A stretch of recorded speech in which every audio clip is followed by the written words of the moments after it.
Assalamualaikum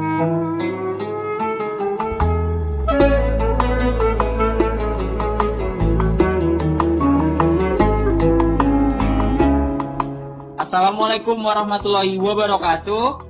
Kembali lagi di Asjar Podcast selama Ramadan. Masih bersama kami, Ibam dan teman hebat saya, Fauzi. Nah, kali ini kita bakal ditemenin oleh seorang mahasiswi dari Institut Pertanian Bogor. Nah, beliau ini merupakan mahasiswa ilmu komputer dan penerima BH Studi Ethos Indonesia. Masya Allah, sangat menarik sekali.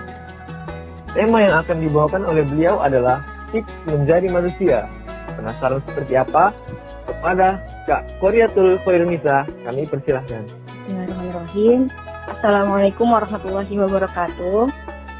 Alhamdulillah, pada kesempatan kali ini saya bisa memiliki waktu untuk menyampaikan dan membagikan ilmu dan pengalaman yang saya punya. Semoga setelah sharing-sharing ini nanti kita semua bisa mengambil kebaikan-kebaikan yang ada dan mengamalkannya. Mungkin teman-teman di sini bingung kali ya, kenapa sih harus bahas tips menjadi manusia? Karena kita nggak tahu gimana jadi manusia yang sebenarnya.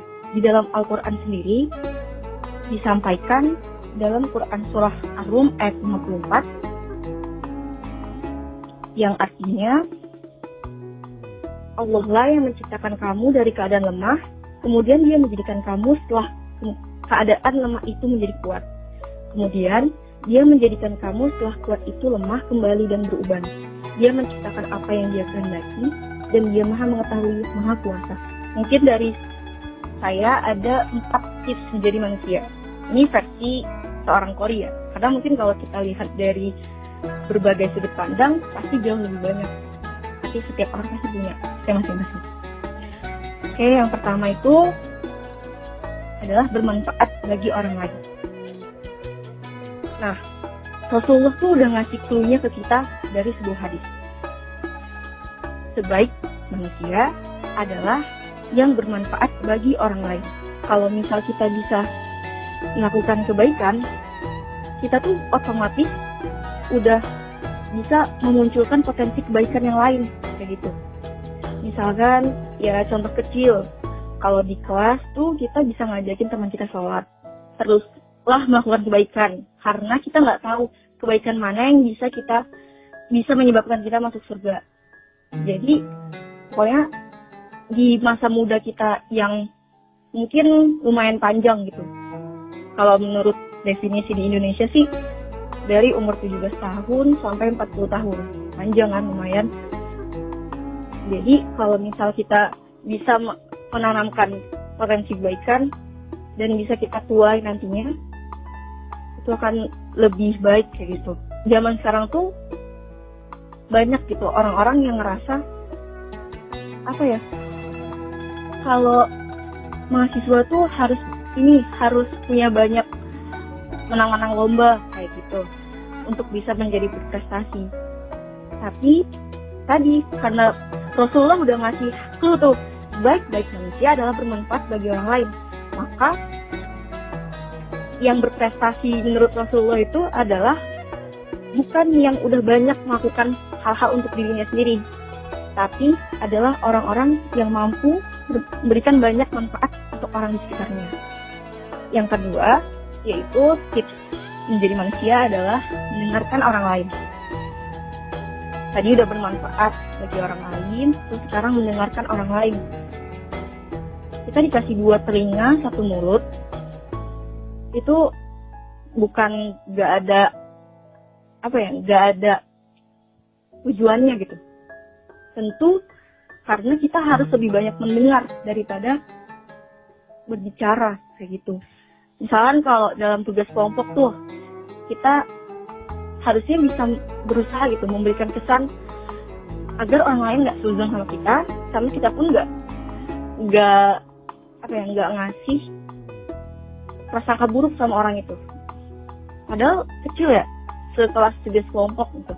Tapi kalau misal kita nggak ada kabar, misalnya orang itu, teman-teman kelompok kita bakal ngerasa kesusahan, dan di situ kita jatuhnya jadi zalim.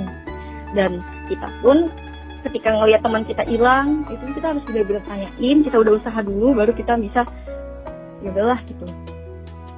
Karena pun dalam sebuah hadis juga Rasulullah menyuruh kita untuk memberikan 70 alasan untuk bisa berbaik sangka, untuk bisa baru ujungnya berburuk sangka gitu. Jadi kita harus, kenapa nih orang ini hilang-hilangan misalkan di tugas kelompok, ya udah berarti kita harus kasih 70 alasan baik untuk dia, baru kita bisa berburuk sangka. Walaupun kita bukan Rasulullah, tapi role model kita kan harusnya Rasulullah kan, gitu. Jadi dari mendengarkan orang lain, nggak sebatas mendengarkan curhat, tapi kita benar-benar harus tahu keadaan orang lain itu kayak gimana, baru kita bisa punya solusi-solusi, dan juga ya menebarkan kebaikan-kebaikan yang ada.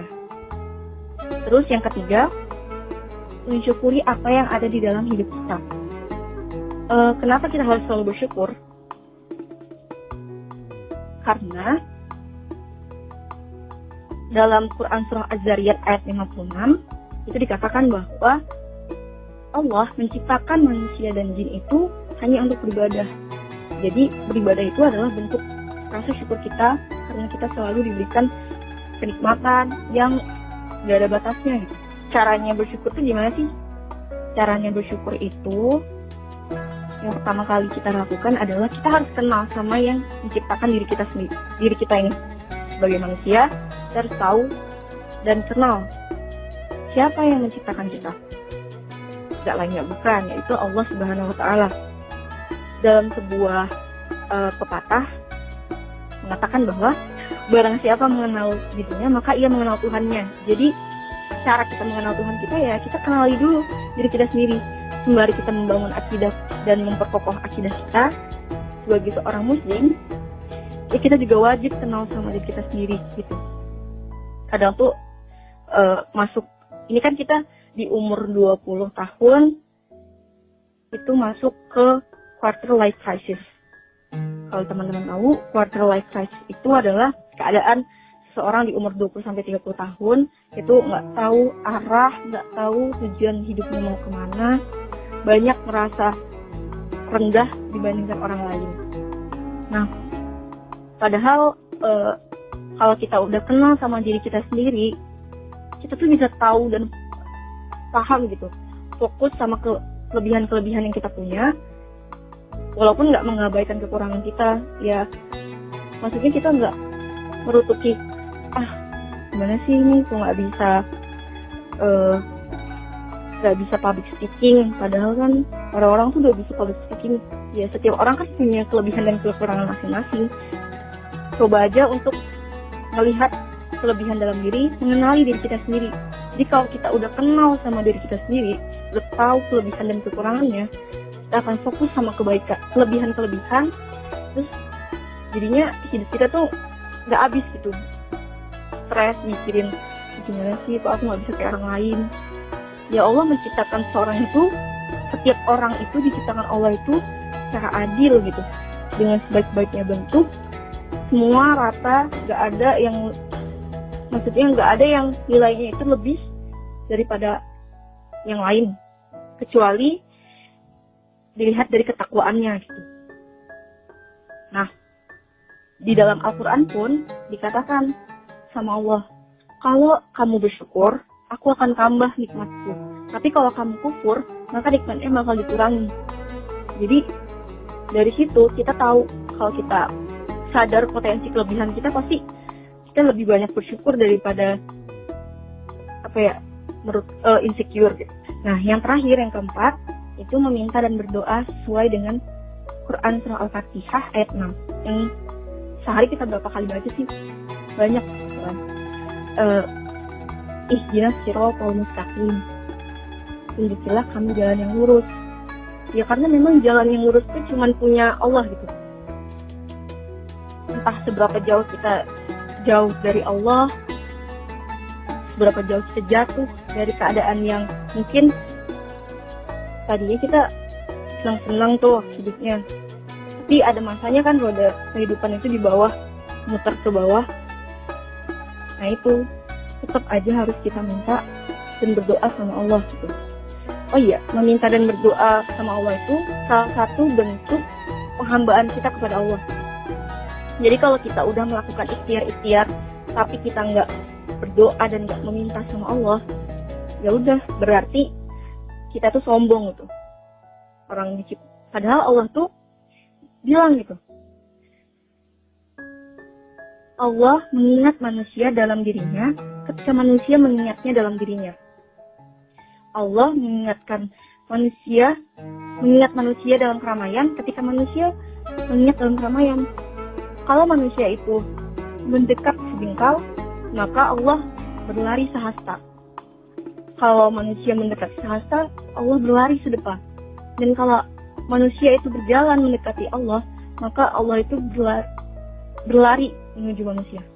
Tapi Allah tuh ngelihat bagaimana kita berusaha untuk kembali sama Dia. Allah tuh menerima manusia itu dalam keadaan suci maupun dalam keadaan berdosa gitu. Jadi dari keempat tips tersebut mungkin bisa kita sama-sama amalkan gitu di dalam kehidupan kita. Bermanfaat bagi orang lain, terus mendengarkan orang lain, mensyukuri apa yang ada dalam kehidupan kita dengan mengenali potensi-potensi kebaikan dalam diri kita, terus meminta dan berdoa kepada Allah. Karena di dalam Quran surah Al-Baqarah ayat 186 ketika Allah itu bilang Allah itu dekat dan Allah itu mempersilahkan berdoalah kepadaku maka akan aku kabulkan. Jadi intinya jangan pernah berputus asa dari rahmat Allah, karena banyak sekali potensi-potensi kebaikan kita sebagai seorang pemuda untuk bisa di dalam situasi yang seperti sekarang ini bukan malah memperkeruh, tapi ya membuat semuanya itu menjadi semakin membaik gitu. Mungkin itu aja kali ya. Semoga bermanfaat, dan kalau ada salah mohon dimaafkan. Pada Allah saya mohon ampun. Assalamualaikum warahmatullahi wabarakatuh. Waalaikumsalam warahmatullahi wabarakatuh. Nah, ya. Pasti kan Kak, ada itu yang namanya istilah sekarang manusia yang tidak manusiawi itu. Seperti ada beberapa kejadian di suatu daerah yang tidak menerima jenazah yang COVID-19 yang seperti itu Kak. Nah, pertanyaan saya Kak, gimana sih Kak tanggapan Kakak terhadap manusia yang tidak manusiawi yang seperti itu Kak? Manusia yang tidak manusiawi. Ya sebenarnya mungkin tadi karena memang dia belum tahu gitu gimana sebenarnya manusia itu harus diperlakukan gitu, jelas ya, diperlakukan. Dan karena dia pun mungkin bisa aja dia tuh salah satu orang yang gak ngerti gitu dia hidup buat apa gitu. Ngapain sih kita harus ngurusin ngasih sesuatu yang negatif sama orang lain. Ceritanya sih kayak gitu kan. Misalkan kalau kasih contoh yang lain kayak melakukan kekerasan seksual atau pembunuhan, itu kan sebenarnya mungkin memang di luar dari kendali. Cuman pasti kalau memang seorang itu benar-benar dekat sama Allah dan pasti selalu dijaga Allah gitu dari hal-hal yang kayak gitu. Jadi selain pemahaman dia untuk menjadi seorang manusia itu kayak apa, dan tahu kalau manusia itu mulia, ciptaan Allah, ya dia pun harus dekat gitu sama Allah, harus tahu, minimal tahu kayak dia itu manusia yang diciptain Allah, masa harus tidak dimanusiakan kayak tadi contohnya kayak gitu sih. Oke, terima kasih atas jawabannya. Mungkin ada closing statement dari Kakak untuk para penonton sahabat Asjar yang sedang menonton podcast kita kali ini Kak. Mungkin sedikit. Hidup itu perlu berambisi, karena tugas menjadi manusia akan mengembangkanmu dan ambisi akan mempertahankanmu. Oke, terima kasih kepada Kak Kori yang telah menyampaikan materinya. Alhamdulillah, semoga kita dapat menjadi manusia-manusia yang lebih bermanfaat lagi ke depannya ya. Semoga yang masih buat embrio, semoga secepatnya bisa menjadi manusia yang lebih baik lagi. Oke, mungkin sampai sini dulu hari ini kita teman-teman Sobat Asjar. Jangan lupa tetap pantangin terus YouTube kita, karena setiap hari di bulan Ramadan di jam 5 sore bakal ada yang baru, bakal ada updatean baru kita. Oke, sekian dari kami, Ibam dan Fauji.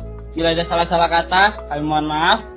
Dan kepada Allah kami mohon ampun. Wabillahi taufiq wal hidayah. Assalamualaikum warahmatullahi Warahmatullahi wabarakatuh. wabarakatuh.